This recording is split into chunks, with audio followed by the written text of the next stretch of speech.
Thank you so much, Chilean, and thank you so much, Edda, for that beautiful training. Now that we have learned about trauma, now let's look deeply into how this plays out in the African context. And so I'm going to be speaking on introduction to Afrocentric trauma-informed care. Now, over time, while working in this field of anti-human trafficking, I've seen, just as Edda mentioned, I've seen how many survivors, especially from Africa, had no access to therapy. But somehow they found resilience through other methods, through their spiritual work with God, or through cultural practices, through their faith, community, or even their traditional practices.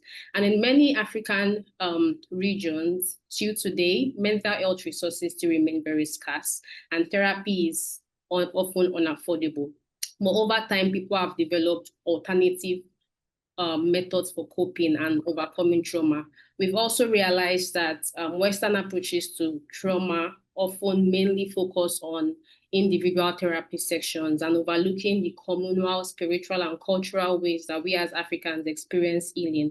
Because for us, healing most times is not just about the individual, it is communal, it is spiritual, and also has to respect our cultural values. And for some, it's good. That healing can be found in a community circle, or even in a song, or even in storytelling, or even through prayer, or even in the embrace of community. And this is where Afrocentric trauma-informed care or healing comes into play. But what exactly is Afrocentric trauma-informed care? Next slide, please.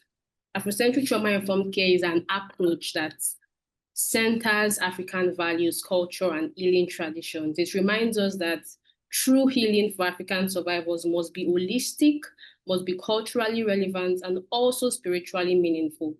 An Afrocentric trauma-informed care approach incorporates the cultural values, beliefs, and practices of African and African descent communities, providing culturally responsive care that acknowledges the historical and also the contemporary traumas experienced by African communities.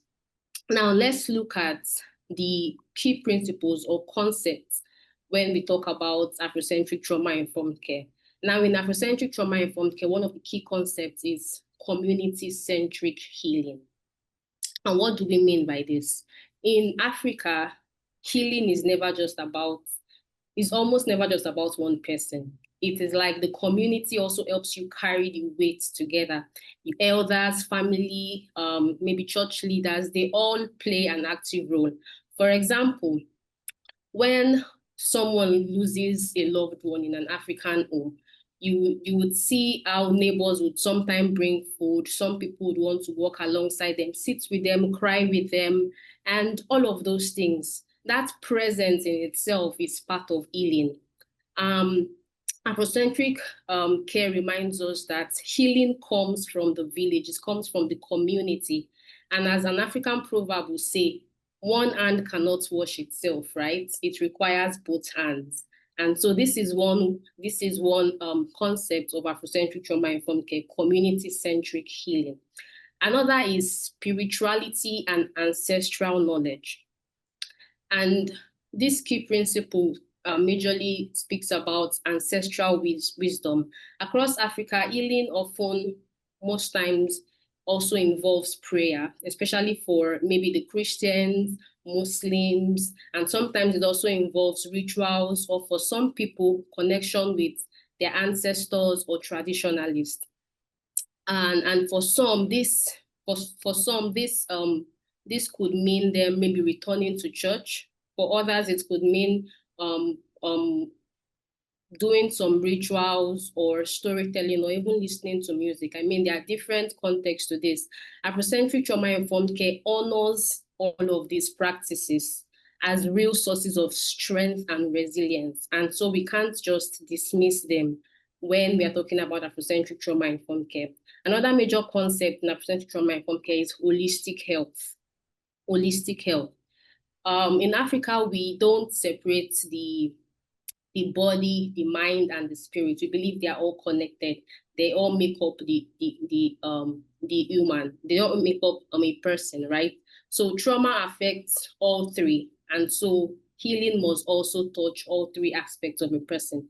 A survivor may feel peace not only through talking, they may feel peace maybe through dancing, through listening to music, or even through farming, maybe going back to their villages and just farming. Like movement, creativity, and spirituality are all part of restoring balance to the human mind. And and so in the same way, healing for many African survivors is incomplete if we leave out any parts of the person. And this is why Afrocentric Trauma Informed Care considers every dimension of well-being, from physical to spiritual to emotional and to mental. So rather than focusing only on the psychological symptoms, it provides a more complete path to healing. Another major concept when talking about Afrocentric Trauma Informed Care is cultural heritage and identity. And this involves reconnecting to your culture or your heritage, because sometimes trauma can bring a sort of disconnection and shame, but culture sometimes helps restore that dignity and help you find your place, helps you find that belonging once again. For some, this might involve them reconnecting with their culture, maybe traveling back to their village to connect with people, or it could even be them speaking their languages to people that would understand, or wearing traditional clothes and participating in some traditional activities. And all of these acts are also acts of healing, and it simply reminds us who we are as Africans. Another major concept in Afrocentric Trauma Informed Care is the historical context. We can't talk about Afrocentric Trauma Informed Care without looking at the history of Africans. Trauma in Africa did not begin today like we know. It is linked to slavery, colonization, racism, and ongoing inequalities. And so these wounds have been carried across generations. So when we walk alongside a survival, especially one that is from Africa or from African descent, we need to understand that most times they don't only carry the personal pain from their trafficking experience. There's also a lot of trauma. On top of that, there's a lot also some historical pain going on. And so our role is not only to help them cope, but to also remind them that, oh, you're a part of people who have always overcame. And this could also help strengthen their spirits while also helping them understand while also helping us understand how best to work alongside them. Next slide, please. Before we can talk deeply about healing, we also need to understand the history of trauma in African communities. I know Etta already briefly touched on it, but I'm going to briefly expand on it a bit. So according to the World Health Organization, over 116 million people in Africa were already living with mental health conditions even before the COVID-19 pandemic. And even since then, this number has only grown because of the crisis our continent continues to face. And most of this trauma in Africa, there are so many reasons, there are so many causes, like conflict, war, displacement, poverty, the history of discrimination, gender-based violence, and even health crises like HIV and AIDS, Ebola, COVID-19, and all of those sorts. The impact of this trauma runs deep. It shows us that standard one-size-fits-all approaches are usually not enough when working with African survivors. What Africa truly needs are culturally sensitive, trauma-informed responses that see people not just as patients, but also as part of families, communities, and culture. An example of this could be instead of a survivor only visiting clinics or a therapist, we could also, if they are a Christian, we could introduce them to maybe a women's community group in a church. Or if they're a Muslim, we could have them join a Muslim group or a youth group or circle where they can cook together, pray together, sing together, and also check in on the survivor every week. that kind of care that kind of comes naturally and feels safe. And we can't talk about trauma in Africa without looking at the historical and intergenerational trauma. Please look at next slide. Historical trauma basically refers to the emotional wounding caused by colonization, slavery.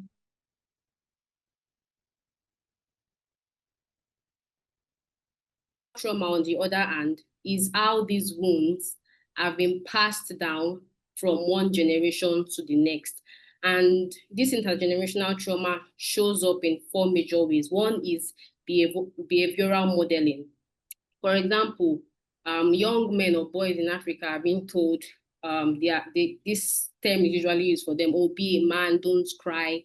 Like, so many men learn to suppress their emotions. They bottle up their pain, and oftentimes this pain only resurfaces as anger, violence or silence. And this is one way to understand behavioral modeling. Another is attachment challenges. Sometimes families who have lived through trauma may struggle with trust and closeness, or a parent who grew up in instability may find it hard to form some secure bonds with their children. And so you see that trauma from the parent as is now being passed down to the child, and it will definitely affect them over time. Another way this shows up is narratives and cultural transfer. Sometimes trauma is usually passed through the stories we tell, or through the stories we don't even tell. For instance, the silence around slavery. I believe for some of us, we probably heard stories about slavery, conflict, and all of that. But there are some other newer generations that they never heard any of those stories. They were never told because somehow their parents felt we were protecting them from all of those stories and protecting their mind and all of that. But sometimes this leaves the younger generation disconnected from their history. Another is genetic, what science calls genetic and epigenetic factors. And science now shows that trauma can alter how our genes function. I'm not a I'm not a deep scientist, but we can make more findings on this. And so science has shown over time that stress responses from past generations can literally be carried in our biological makeup, influencing how our offspring experience fear, anxiety, or resilience. The impact of all of this trauma is undeniable.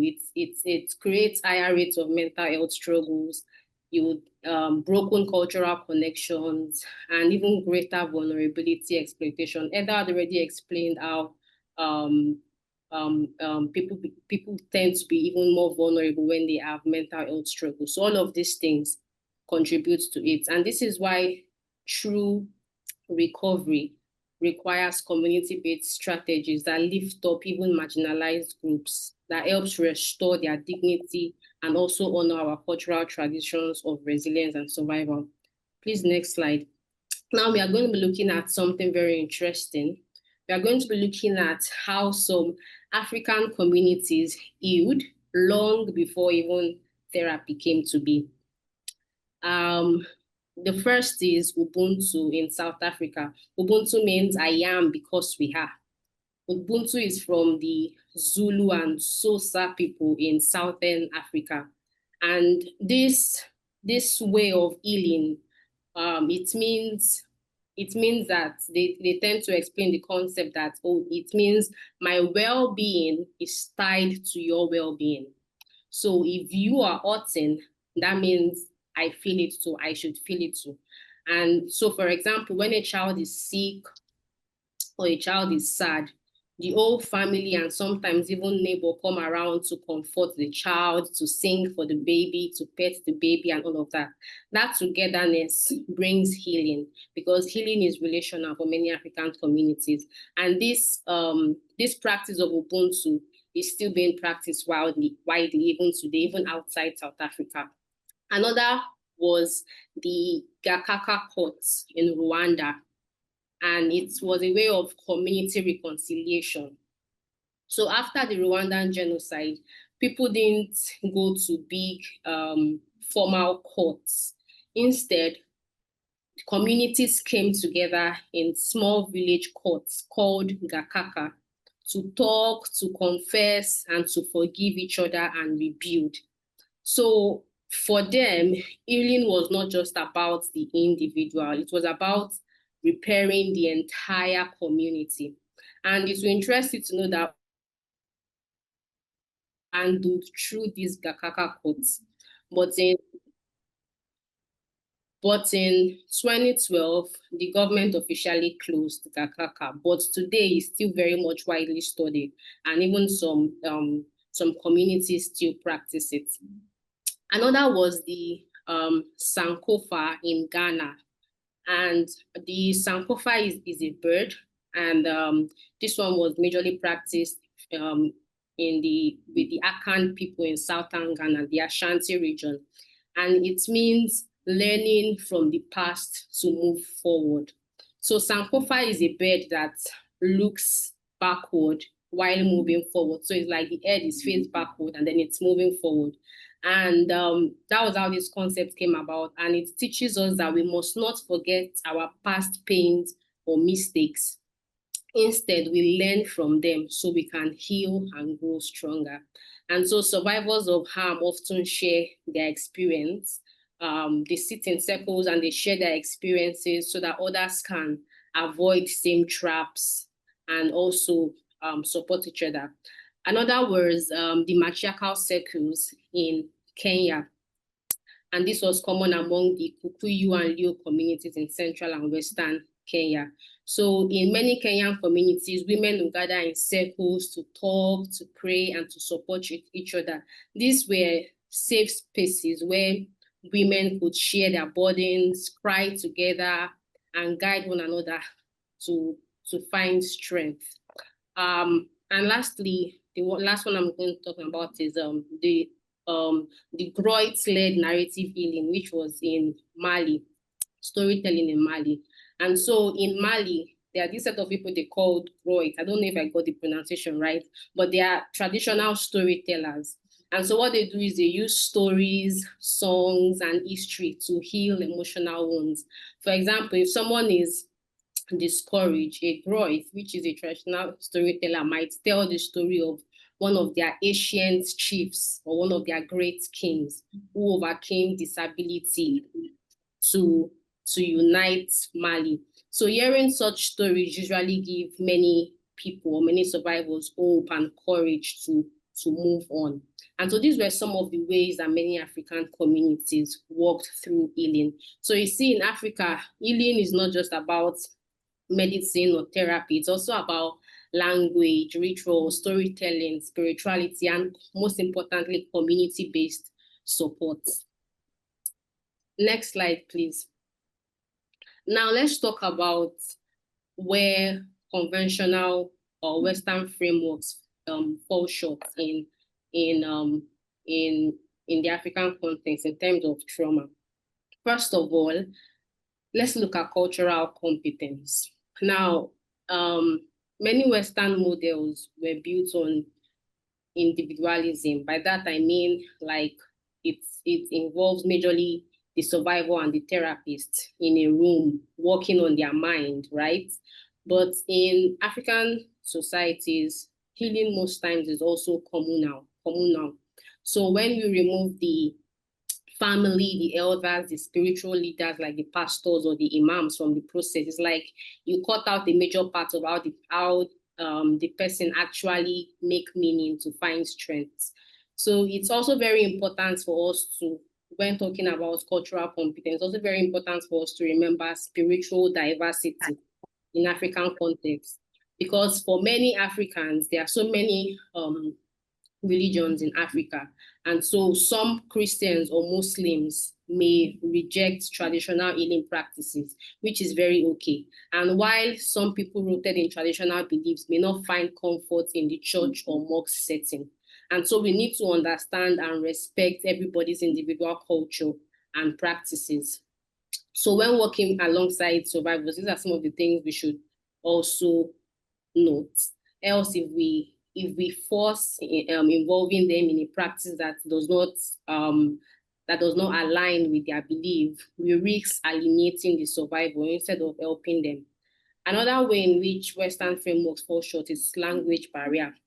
So many psychology uses a lot of big terms like post-traumatic stress, dissociation, and all of that. But in many African languages, when you're trying to translate it, say for instance, EBBU, if I'm trying to translate post-traumatic stress in EBBU, I don't think it has like a word, right? So these words might not even exist in our local dialect. And so sometimes it becomes difficult for some people to understand what these things actually mean. But the survivors will still find a way to relay how they feel. So instead, the survivor might say, oh, my heart is heavy. Oh, I feel like a shadow is following me. Or, oh, a spirit of sadness has entered me. That kind of language. And if the therapist only understands clinical English, they might miss the depth of what the survivor is trying to describe. But when we also understand the local expression, we realize that, oh, this is trauma, this is grief, this is anxiety. And so language also matters a lot. Another way that the conventional Western framework falls short is accessibility and stigma. Like we've said over time, therapy, even when available, is often seen as something for, in many African societies, they still see it as something for those who are mad or who are insane. And so in some African communities, although now there's been some little awareness in this area, but many people still fear being labeled if they seek help. So for instance, a young man would rather go to a football field and talk to his friend about what he's going through than sit in an office with a therapist, because he might be thinking, oh, how would the community view me or see me if they know I'm talking to a therapist because of something, right? And on top of all of this stigma, there is affordability. Affordability is also a huge barrier. So imagine someone having to choose between paying for a therapy session and having to buy food for weeks, right? Because for many of us in Africa, survival will always come first. And so this is one of the things that makes conventional models impractical for the majority of Africans. And that's why we need frameworks that speak our language and respect our values. I would like to clearly note that Afrocentric trauma-informed care doesn't replace mainstream or Western models. Instead, it enriches them. It brings together the wisdom of our traditions and the tools of modern psychology to create a care that is even more inclusive, relatable, and effective. And so in conclusion, understanding a person's cultural background to not just be an extra step in care. It should be central to providing real and effective support. I would like us to also understand that true healing happens when cultures meet.